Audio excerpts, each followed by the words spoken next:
This is the K18 Leave-In Molecular Repair Hair Mask, and I actually just recently got this product, so I've only used it about once. I did like it the first time. It helps a lot with bleach damage and helps with flyaways as well. Like if you have a lot of hair regrowth, I feel like it really nourishes those new hairs and helps them grow into the rest of your hair. So it can also help with thickness and just replenishing your hair after damage, whether it's from dye or heat.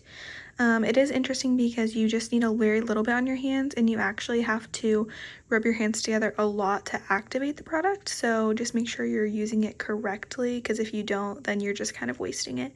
But you just shampoo your hair in the shower, don't condition, get out, and then use this in replace of a conditioner.